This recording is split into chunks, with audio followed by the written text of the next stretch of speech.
Hello everyone, Resenet here. We are in Derinkuyu, Turkey, near Cappadocia. Below our feet, there is the world's largest underground city, which made the history books rewritten. Let's explore it.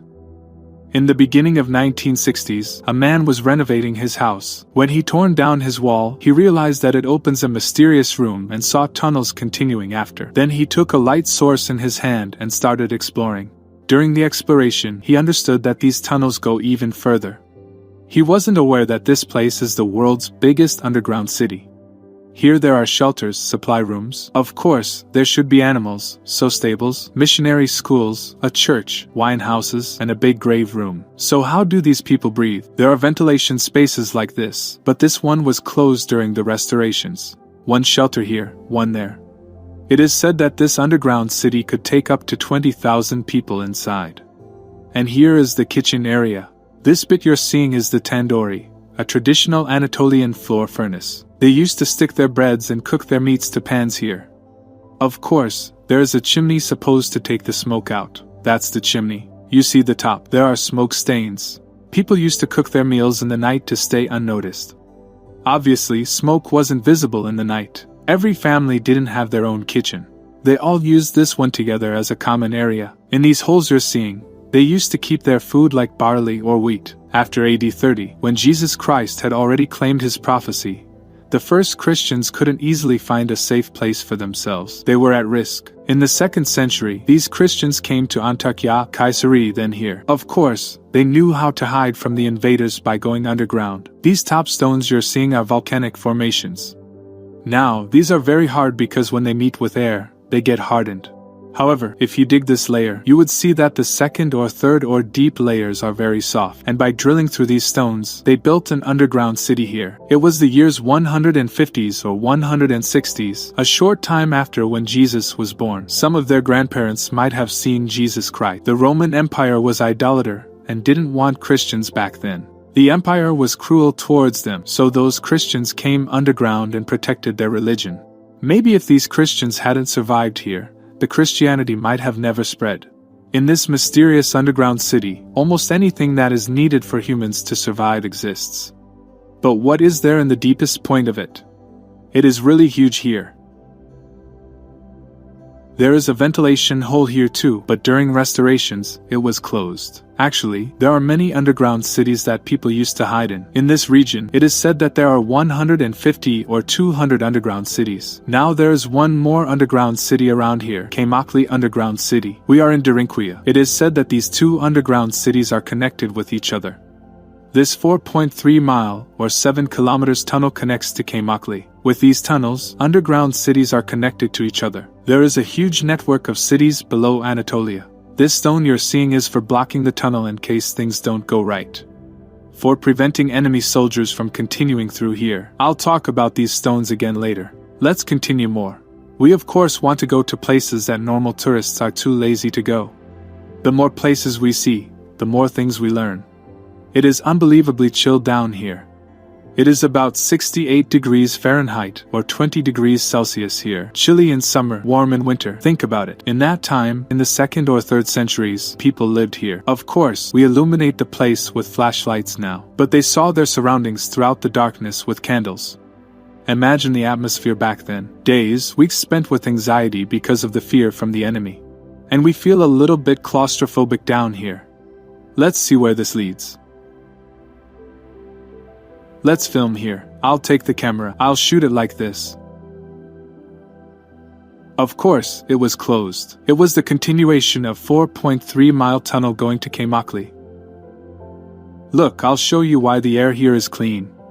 A 180 feet or 55-meter ventilating chimney that connects to the outer world. There was a water well at the bottom of it. Since this was an oxygen source, almost every room was built around it. Residents here used to both drink water and take some fresh air. For the enemy not to occlude the only ventilation, at different points more than 10 ventilation chimneys were made. Known depth of the underground city is approximately 280 feet or 85 meters. In modern buildings, a normal living place is 2.5 meters and the thickness of the walls between the living spaces is 1.5 meters. If we consider the total height of each floor as 5 meters, We can think of this place as a 17-story skyscraper which was built underground. Since the rock thickness between the floors here is a lot, there are only 8 floors and 85 meters. Here, tunnels are specially built narrow not to let the enemy pass. I mean, you see, an armored soldier cannot easily go through here. There is a sliding door here. It was fixed during the restorations. If the enemy came here, this tunnel goes to the 4th floor. This sliding door will be slided to prevent the enemy from going to downstairs. It's a 660-pound or 300-kilogram door, and it has a hole here. Now the tunnel has an approximate height of 8 feet or 2.5 meters, but you will see it will even get narrower. We are going down to the 4th floor. Here we came. There is a communication hole here. Between the floors, there are communication holes with a diameter of 10 inches or 25 centimeters. As I can understand, this one goes to the 2nd floor. When you say something, people on the upper floor can hear you. Now we will go through a long tunnel that goes to 7th floor, or in other words, -7. We should be careful about our steps not to roll down. You see small rooms here.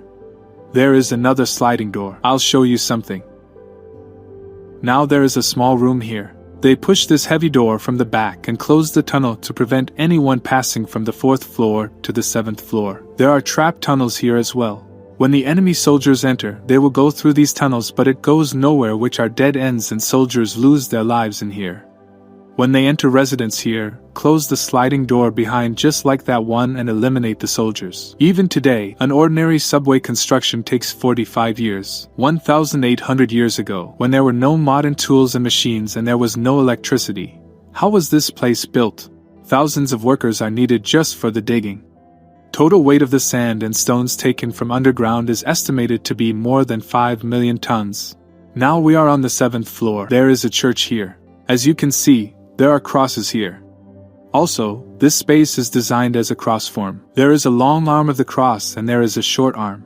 They didn't only pray here, they also had secret meetings down here. Imagine those people, they are afraid of going outside. They pray here under candle lights. Christians stayed here for days without seeing the daylight. They were so intimate with each other because they spent days down here without seeing anyone else. There is also a grave room on this floor. This tunnel you are seeing goes to the graveyard. Here is maybe the most crucial part of this place. Centuries before, there were corpses down here. Think of the corpses going through here.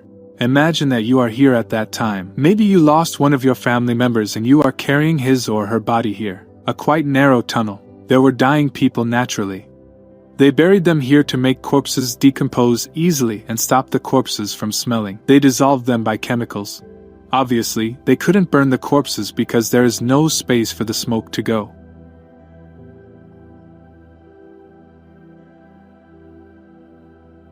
This looks like it is going to somewhere, but it goes to nowhere.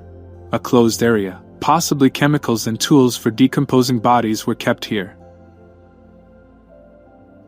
There is a water well here, but it is a well with no connection above. What would enemy soldiers do if they discovered a water well? You saw the big ventilation chimney above. They might throw poison there and ruin all the water. Since this was a water well without a surface connection, it was safe to drink all the time.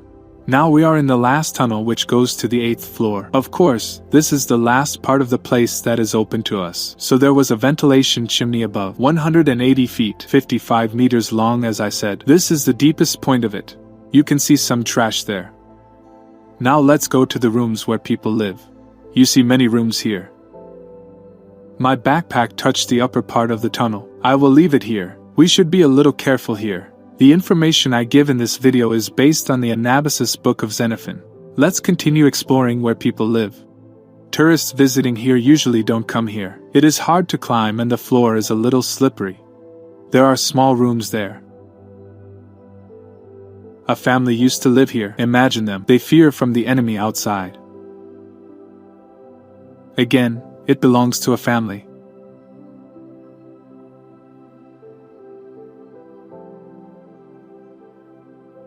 There is another small tunnel here. Where does it lead?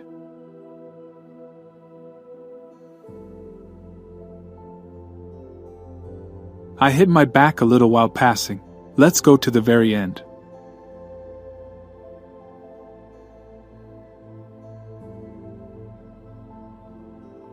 It is closed.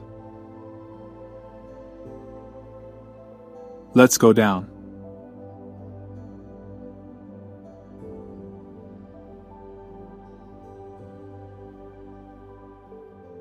The whole world keeps an eye on here since this is the deepest underground city. Archaeologists all around the world come here for research.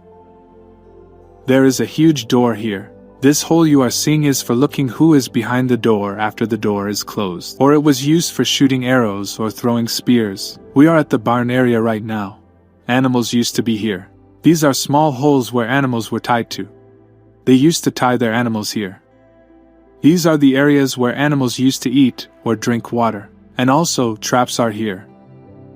The reason why were the animals kept on the first floor is probably it was hard to take them to the lower floors. You saw the tunnels. It was impossible for them to pass. It would be easy for their smell to get out from the top floor. Here are places where people used to produce wine. They put the grapes here, as you can see. There are draining holes. Grapes were flowing through this draining hole and accumulating here. Big wine bottles were placed here. There are holes there too. People smashed grapes here. There is another place for accumulating the grape juice. That's how the wine was made. Now we are going to the missionary school. It will be our last stop. In fact, it is one of the most important parts of this structure. Welcome to the missionary school. There is a baptistry here. According to Christian belief, babies are born sinful. They bathe the baby in the Baptist pool, clean them, and the babies become Christians only after that. People who were converted to Christianity later were also bathed here. Here is a really interesting place. You see the vault structure in the ceiling. With these arches side by side, they form a vault. For that time, an architecture like this is a great success. Students are placed here. Maybe there was a table here and they continued their studies on that table. There, Reverend Rand of that time was preaching by climbing the stairs. Here, they used to give lectures. People who were educated in this missionary school were trying to spread the Christianity in the outer world. There are studying rooms. Students probably were taking their classes here. Places you see are the places that only we can enter via special permit. Only 10% of it can be toured. In some of the other parts, researches continue and the entrance is not allowed. In the triangle of Kayseri, Nida, and Nevşehir, there are more than 200 underground cities with at least 2 floors. Some of these cities are connected with each other with tunnels that continue for miles. One shouldn't forget that these cities were used only for protection. People didn't live in these cities for years. They stayed in them for only some period of time to protect their religion, in order to witness the history and the culture at its best. It is crucial for all of us to take the necessary action to sustain the uniqueness of these